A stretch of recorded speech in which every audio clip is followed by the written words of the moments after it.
I was preaching at the Yellowstone National Park, summer of 2012. I was just pouring my heart out. We have a service every Saturday morning there during the summer. And so if you are at Yellowstone and you want to worship God on His special day, you can go to the main building there, and we always have service. Pastors are invited to go and have the school in the morning, the lesson, and then preach during the main service. And I did that, and we have a study in the morning, and then I was preaching and preaching. After the sermon was done, this woman comes to me and said, Pastor, how about Proverbs 22:6? How about Proverbs 22:6? Said that, the verse just came to my mind because that was the first verse, the first passage that I ever memorized in my life. Proverbs 22:6. And the reason why I memorized that verse was because I was a colporteur. I used to sell books, Christian books, and that was the verse that we would use as a way to show why the books were good to people. Proverbs 22:6. So I knew what she was talking about. I knew what she was referring to, and so I didn't know what to say, because after that she said, Pastor, I raised my kids in the best way. I sent them to the best Christian education. I gave them the best Christian education. I prayed with them. I taught them the Bible. I just did everything right, but when they became adults, they went away. They're not coming to church anymore. They don't want to know anything about God anymore. What about, Pastor, what about Proverbs 22:6?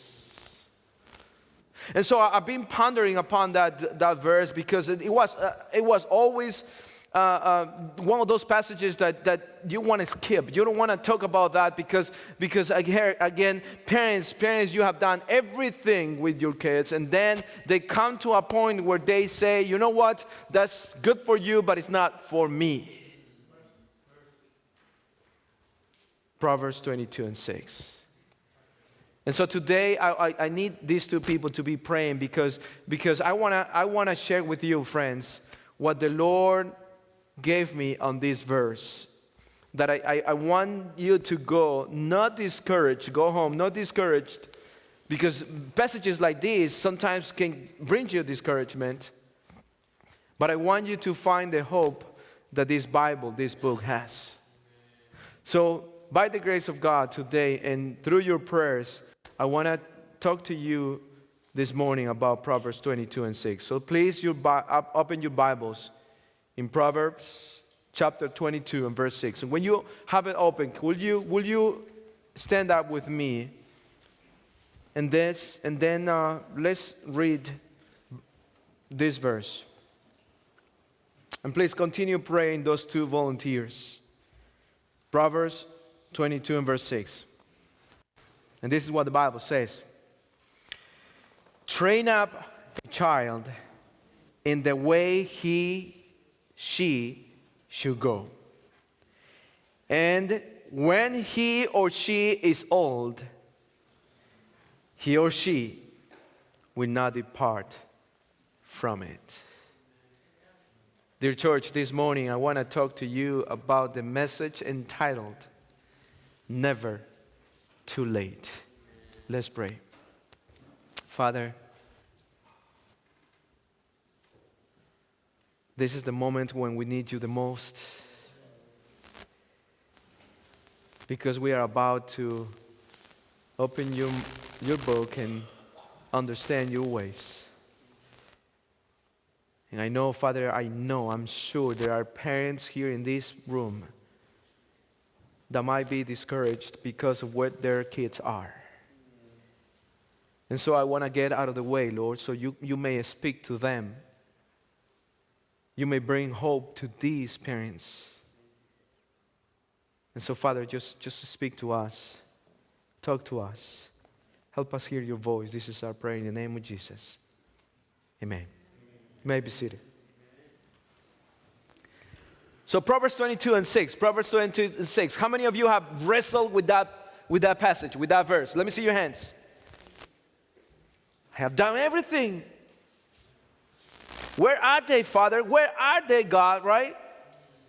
Okay, so Proverbs 22 and 6, it seems to be saying one thing. Is it that exactly what God wants us to understand? What do we do with this passage? How do we understand this passage? So the goal for this morning is to attempt to dissect this verse. And so the only way that I can think about how to tackle this message is getting a principle that is found in Mark chapter 3 and verses 24 and 25. Jesus says in this passage, Mark chapter 3 verses 24 and 25, he says, if a kingdom is divided against itself, that kingdom cannot what, friends? Stand. 25. And if a house is divided against itself, that house cannot stand. What is the principle that we can get here for the hermeneutic that we want to apply on these Proverbs 22 and 6? The principle is simple. Divide to conquer. Divide to conquer. So what I want to suggest, friends, is that for us to understand what Proverbs 22 and 6 is all about, we need to divide that verse so we can understand it. So I have taken the time to divide this verse into two parts. Part number one, I want to call part number one the part you can control. And part number two is the part you cannot control.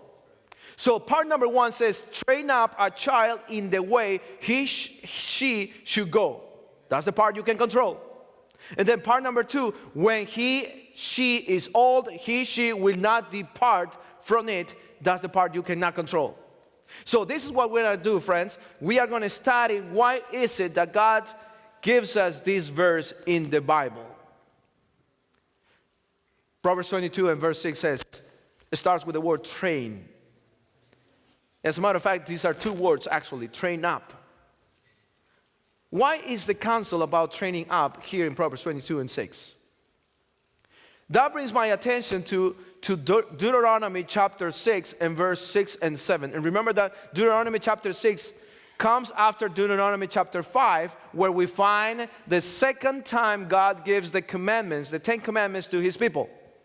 Deuteronomy chapter 6 verses 6 and 7 then says on that, with that context, it says the following. Remember, why is this train up words here in Proverbs 22 and verse 6? It says, excuse me, it says, and these words which this is the Lord speaking, I command you today shall be in your heart. Verse 7, you shall teach them, these commandments, diligently to your children, and shall talk of them when you sit in your house, when you walk by the way, and when you lie down, and when you rise up.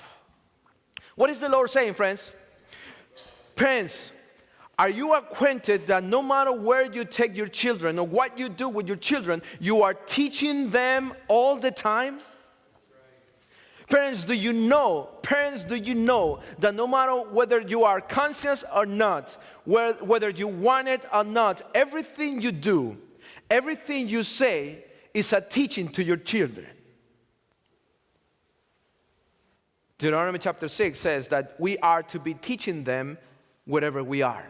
You take them to the park, everything happens there. On the way to the park, during the park, after coming back home from the park, everything is happening when you are with your children. They are sucking information from you. They are like sponges learning. Good or bad, they are learning all the time. Keep that in your mind. You are teachers 24/7. Parents, I'm coming for you. Proverbs 22:6 says, train up. Okay, since we have to teach them, since we are their teachers, since we are training them, The question that I have there is how? How do we train them? What standards do we use for us to teach them, to train them? How? It's a fair question. Do you know, have you heard about the name of Jesse Jackson? Anyone? Jesse Jackson?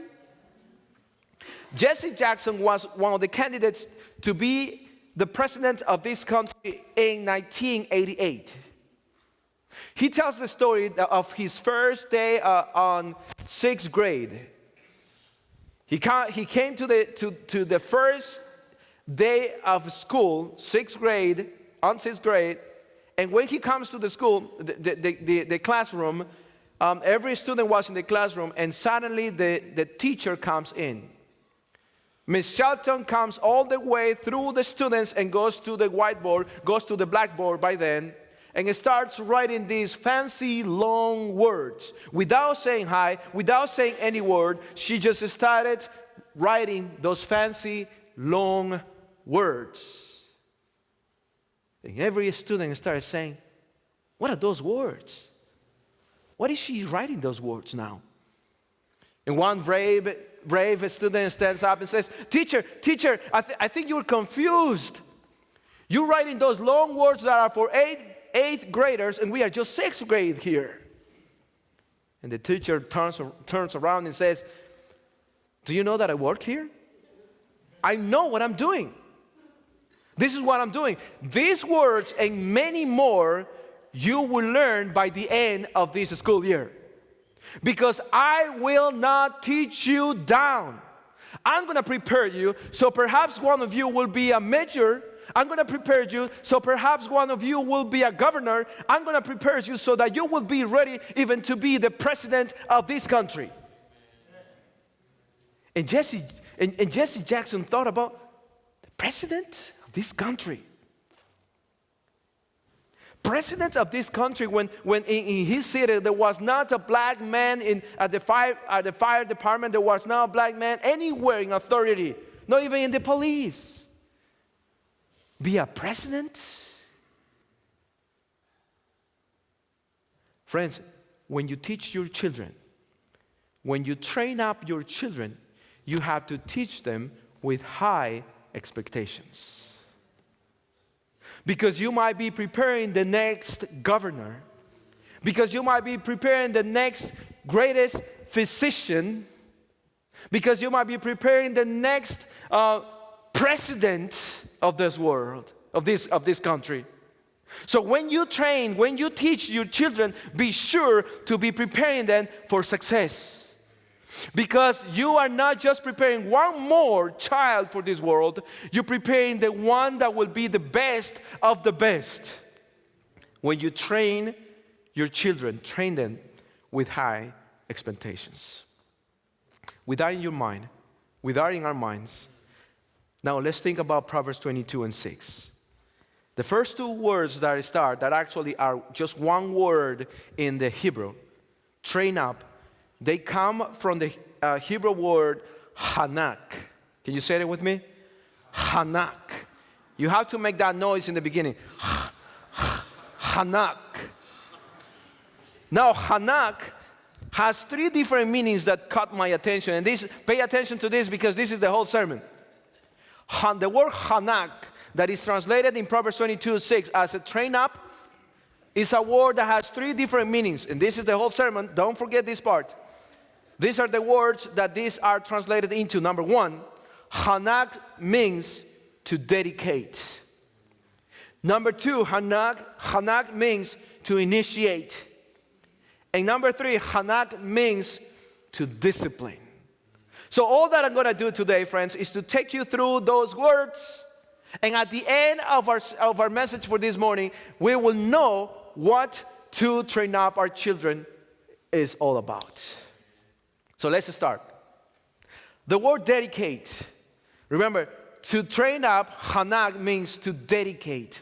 What is to dedicate? Why is this word to dedicate? Every time you find the word hanak, there are 5 times in the whole Old Testament where we find the Hebrew word hanak.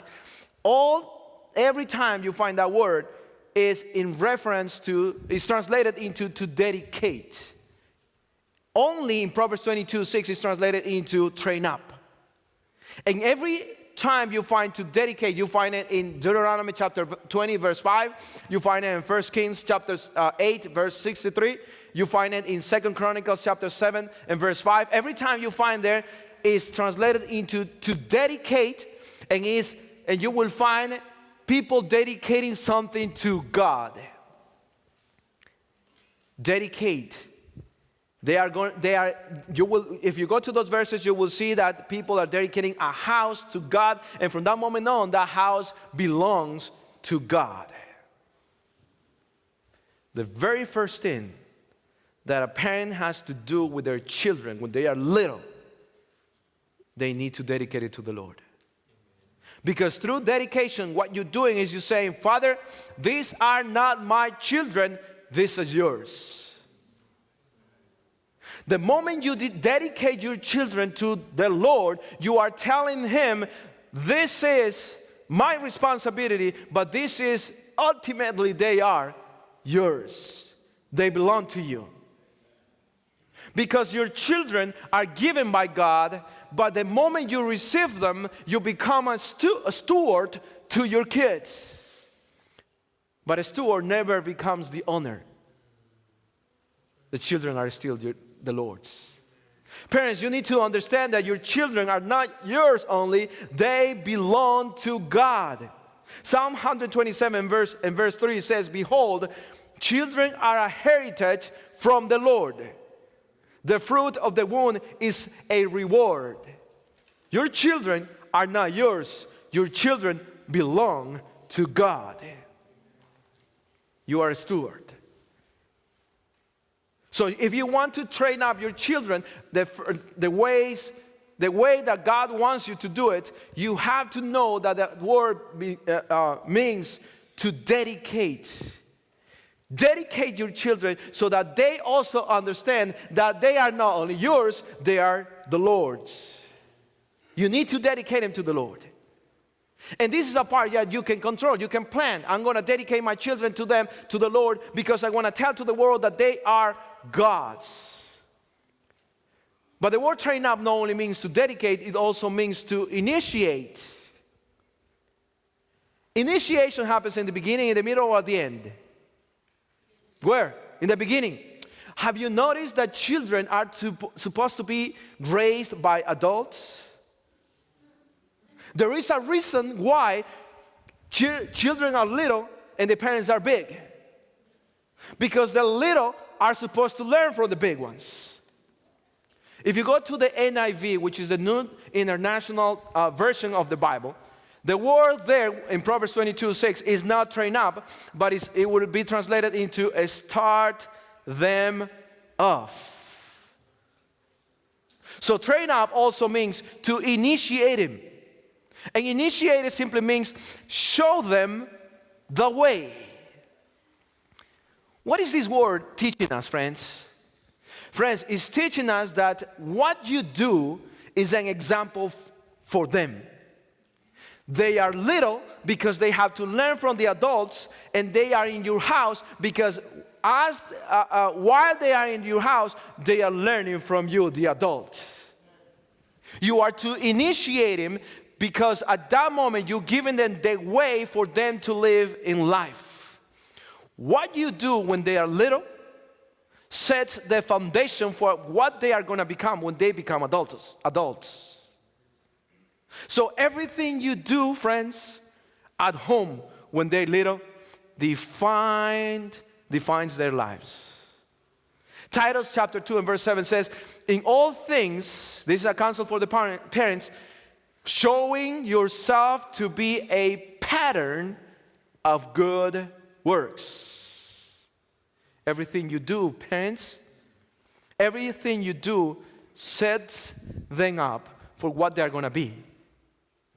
So when somebody calls home and somebody else answers your phone, and then the son, the daughter says, Mom, this person is calling you, and it's one that you owe money to, and you said, don't tell him that I'm not here. Tell him I'm not here. You know what I'm doing? You're telling your little boy, you're telling your little girl, it is okay to lie. And so from that moment on, your kid will say, hey, there are moments, there are times where I can lie. It's okay. So parents, you need to keep in your mind that when they are little, the Lord has given them little so they can learn from you, the adult. You are not only dedicating them to the Lord, you are initiating them in their lives. And that's why they spend the best first years of their lives with you. Because you are training them. You are training them. Initiating. So this is what the lady was saying to me after that sermon. She was saying, I did everything. I gave him the best education. I gave him the best example. And yet, you have to remember, friends, your task is to initiate him. Once they are on their way, there is a moment that your responsibility ends and their responsibility starts. You only start them off. In other words, you inaugurating. That's all that you do. Inaugurate them. You do that. That's the part you can control. Number one, you dedicate them, train up. Number two, you initiate him, train up. And now number three, you discipline them. Number one, you dedicate him. Number two, you initiate him. And number three, you discipline him. Parents, we need to understand that there is no training when there is no discipline. You know what our children are lacking today? They're lacking discipline.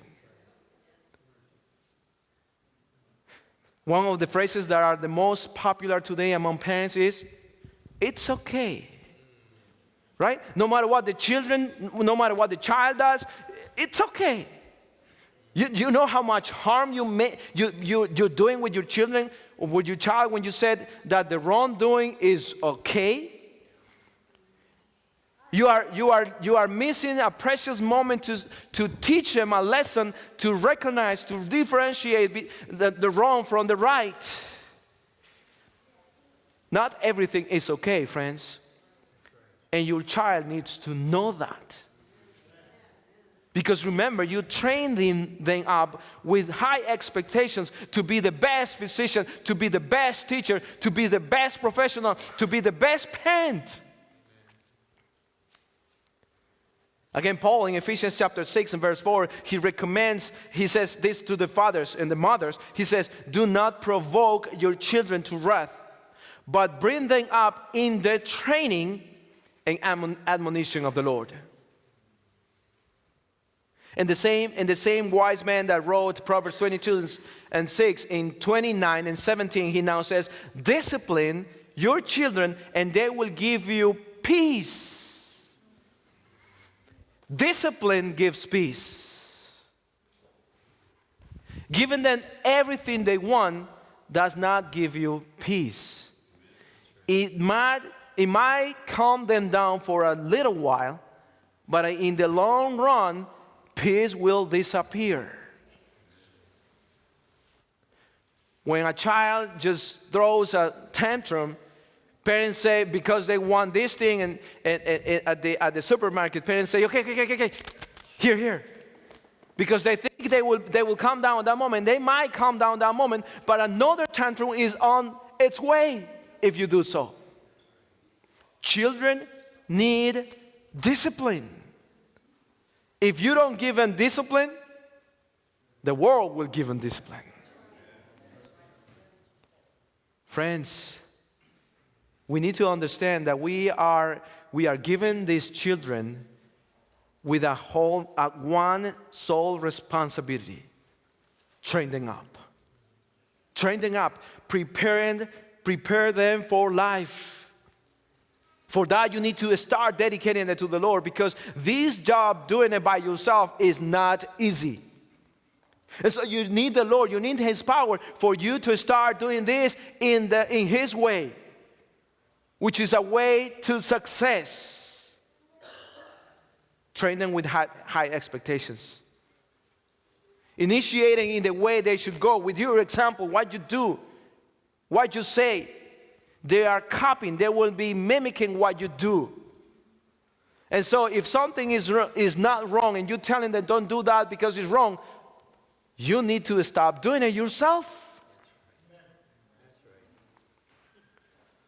You cannot say to your little child that music is not good if as soon as you have the power of the volume button, you go and play the same music you're saying to your children don't listen to.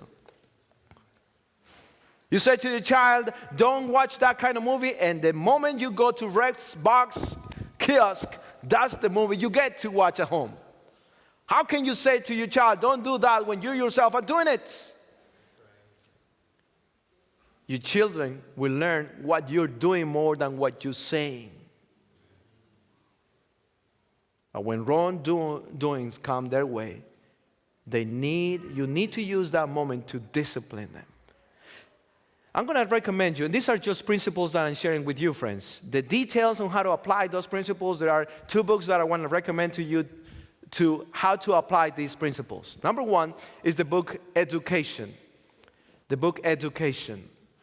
Number 2 is the book Child Guidance. If you read these books, you will master parenting. Education and Child Guidance. 2 books, powerful books. If you are a parent, please read those books.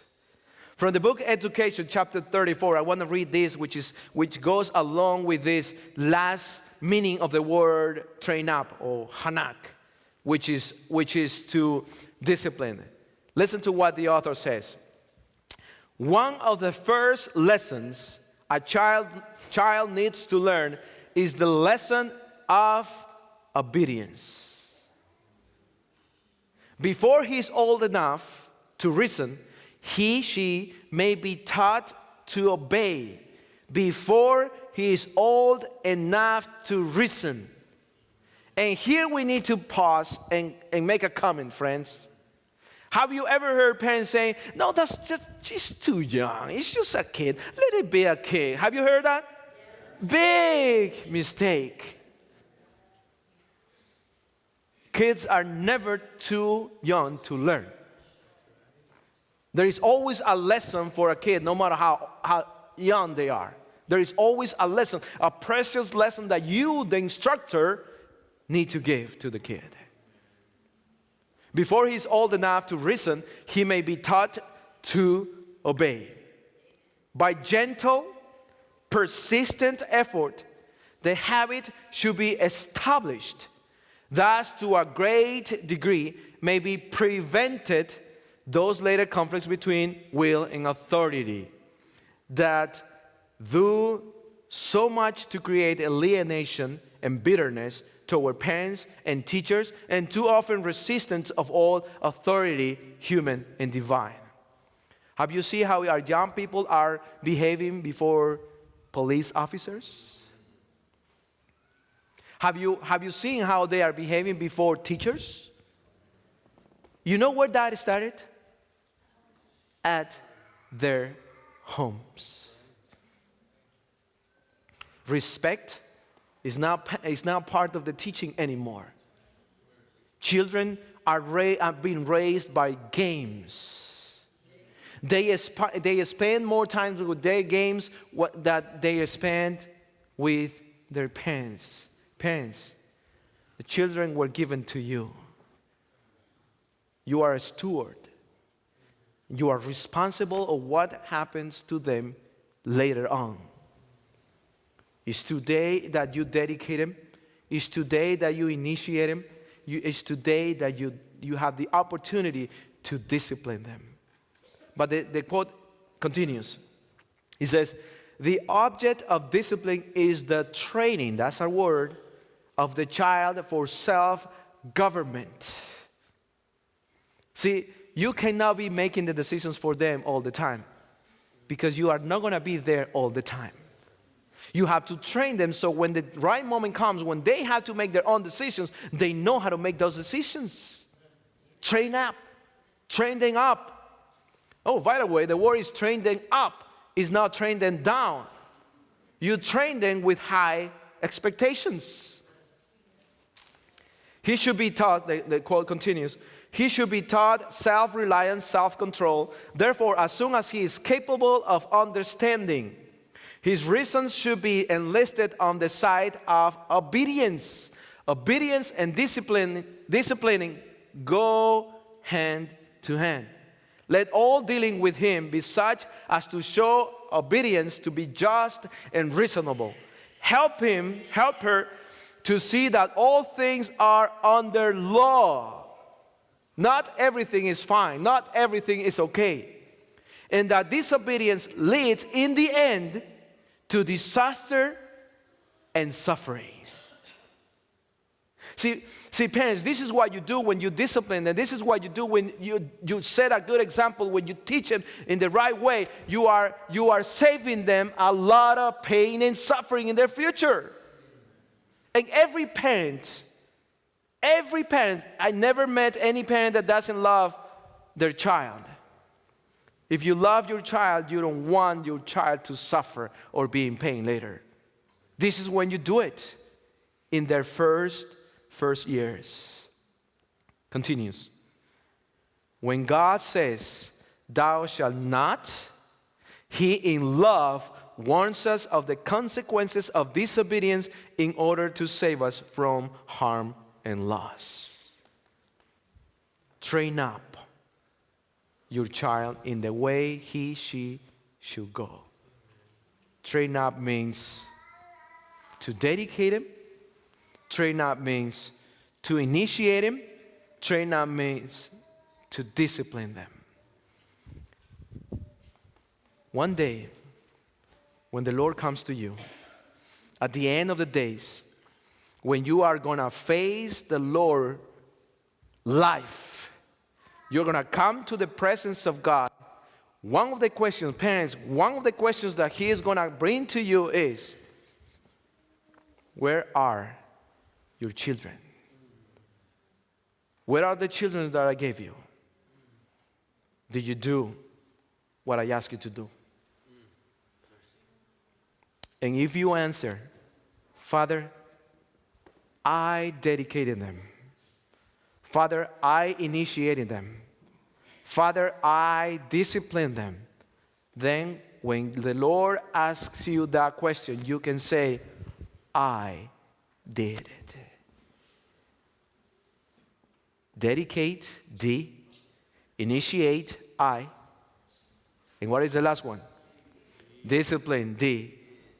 Did. I did. When God comes to you and say, did you do it? If you do that, you will be able to say, I did. This is what you can control. The training you can control. You have to organize. You don't have time. Organize yourself because you have been called to be a trainer. Organize yourself. You need more money. You need more work hours. Organize yourself because the responsibility number one is not to bring the best toys to your children. It's to bring the best education to your children. Anybody home?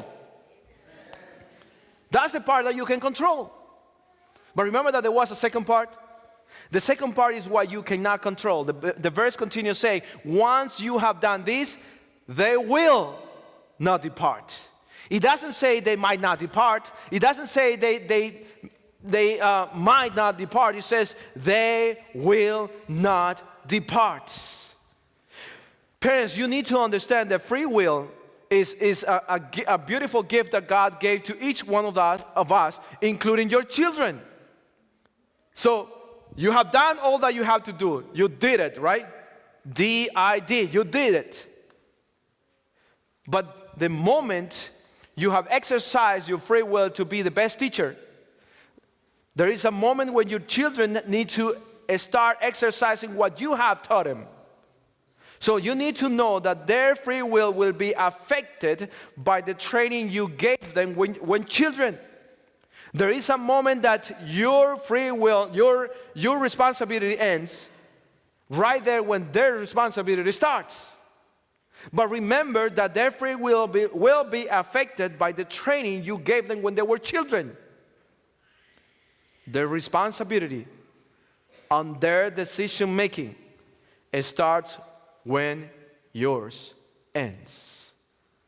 Now you come to the part where you cannot control. There is a time when your children will go on their own, but everything they will do will be affected, influenced by what you taught them when they were kids. And that's why it's so important to do your task as a parent when they are little. But I told you the Bible is a book of hope. The Bible is a book of hope. It says, and they will not. Who is the one saying that they will not? Who is that? Do you hear that?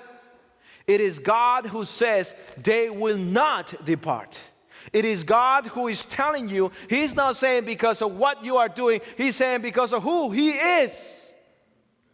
They will not depart is a promise from God. It is God who is saying, if you do your part, I will do my part. If you do the part you can control, I will do the part that you cannot control. If you do your part, God will do the impossible. Because you can lose control. They can lose control. But God will be still there. And that's why people that have gone away from the Lord for 30 years, 40 years, 50 years later, they come back because God has never left them alone. And you have to rest on what you what you did in the first years of the life of your child, and rest, most importantly, in what God is able to do. So a simple piece of advice on this part that you cannot control. If your son, if your daughter has lost their way, pray. Parents, don't ever stop praying. It's never too late to intentionally and unceasingly pray for your children. No matter how far they might be, no matter how far you may think they are, never stop praying for them. I might be talking to a mother who thinks that their children are just too far away for coming back. They might be too far away from you, but they're now too far away from God. I might be talking to a father who did everything and anything for them to have the best of the best, but their child, his child, is away from the Lord. It might be away in your perspective, but God is still calling them. Do not stop praying for your children. It's never too late, and it's never too early, by the way, young parents. It's never too early to start praying for your children. Do you know the power of prayer? Has anyone heard about George McCluskey? Do you know the story of George McCluskey? No? George McCluskey decided to dedicate his children to the Lord. And before he got married, he started praying for his children. He did it intentionally and unceasingly every day. He appointed time to pray for his children. He would go in the morning, at noon, and he would go in the evening on his knees and pray for the children that he was to have. Every day. He got married, children came. He had 2 daughters and 1 son. He's praying all this time. The 2 daughters got married to 2 men that decided to go into full ministry, became pastors, and the 1 son became a pastor. Now he's praying for these new families. George McCluskey continued praying for these 2 daughters with their pastors' husbands, and the pastor, and they are now, and the McCluskey is praying now for them and also praying for their children. He continues praying for them. all through the years till they had children. These had 3 children, and all 3 children decided to go together to college. The grandpa is still praying for them. They go to college. 2 of them decided to get into ministry. They started to be pastors. Grandson number 3, regardless of the pressure of being a pastor, because that's what the family was all about, he decided to go into psychology. He's the only one that is not going into ministry like the others. He goes into psychology. He gets his degree in psychology, his PhD on psychology, and then he goes back to life. And then he starts writing books about families and parenting and education. And one day, he decides to open a program on TV that now today is broadcasted by hundreds, if not thousands, of radios in the world. The name of the program is Focus in the Family. And the name of this individual is, what is his name? Danson. Do you see the power of prayer? Never quit praying. Never stop praying. Keep praying for your children. Keep praying for your son. Keep praying for your daughter. This is something that you can control. What the Lord will do with that is something that you cannot control. Parents, if your child is away from the Lord, parents, if you have done everything you needed to do with your children and they decided to go away from the Lord, all that you have to do is keep praying for them.